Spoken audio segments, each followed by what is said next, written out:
pressing forward in my body and I'm feeling comfortable there. Touch base with that posture. Am I fully upright?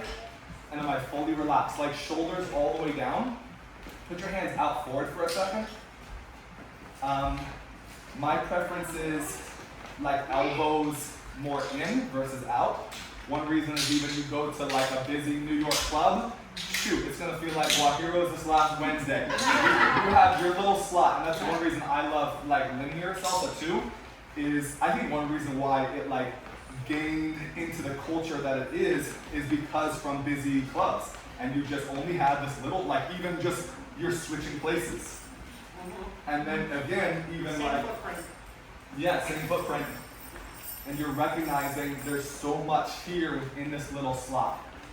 So, super relaxed, even with our core. And then another thing that I want to see is, especially on this forward step and our back break here,